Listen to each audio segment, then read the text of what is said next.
Yes sir, ಹೇಳಿ sir. ಅಹಿತಕರ ಘಟನೆ ನಡೆಯುವ ಬಗ್ಗೆ ಈಗೇನಾದರೂ ಸುಳಿವು ಇದೆಯಾ? ಯಾಕಂದ್ರೆ ಡಿ ಕೆ ಹರಿಪ್ರಸಾದ್ ಅವರು ಕೂಡ ಅದೇ ಮಾತನ್ನು ಹೇಳಿದರು, ಭದ್ರಾ ಮಾದರಿಯ ಘಟನೆ ನಡೀಬಹುದು, ಸರ್ಕಾರ ರಕ್ಷಣೆ ಕೊಡಬೇಕು. ಇಂಗ್ಲೀಷ್ ನಿಮಗೇನಾದರೂ ಸುಳಿವು ಇದೆಯಾ ಆ ರೀತಿ ನಡೀಬಹುದು?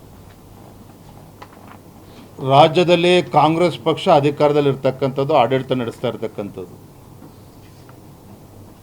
ಬಿ ಕೆ ಹರಿಪ್ರಸಾದ್ ಅವರೇನು ಸಾಮಾನ್ಯ ವ್ಯಕ್ತಿಗಳೇನಲ್ಲ.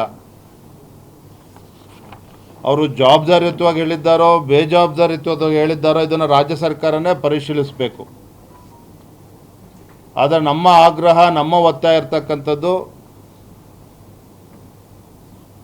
ಈ ವಿಚಾರದಲ್ಲಿ ಗಂಭೀರವಾಗಿ ತೆಗೆದುಕೊಂಡು ರಾಮ ಭಕ್ತರಿಗೆ ನೋವಾಗದ ರೀತಿಯಲ್ಲಿ ಯಾವುದೇ ಒಂದು ಅಹಿತಕರ ಘಟನೆಗೆ ಅವಕಾಶನ ಕೊಡಬಾರದು ಅಂತೇಳಿ ನಾವು ಈ ಸರ್ಕಾರಕ್ಕೆ ಒತ್ತಾಯವನ್ನು ಮಾಡ್ತಾ ಇದ್ದೇವೆ.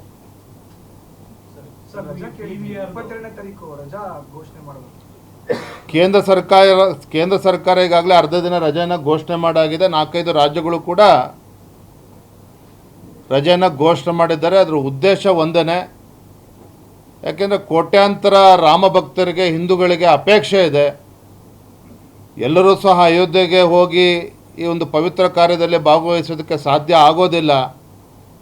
ಆದರೆ ತಮ್ಮ ತಮ್ಮ ಮನೆಗಳಲ್ಲಿ ಕೂತಾದರೂ ಅಥವಾ ದೇವಸ್ಥಾನಗಳಲ್ಲಿ ಕೂತು ಇದನ್ನು ವೀಕ್ಷಣೆ ಮಾಡಬೇಕು ಅಂತೇಳಿ ಅಪೇಕ್ಷೆಯನ್ನು ವ್ಯಕ್ತಪಡಿಸ್ತಾ ಇದ್ದಾರೆ. ಹಾಗೆ ರಾಜ್ಯ ಸರ್ಕಾರಕ್ಕೆ ನಾವು ಮತ್ತೊಮ್ಮೆ ಇವತ್ತು ಮನವಿಯನ್ನು ಮಾಡ್ತಾ ಇದ್ದೇನೆ.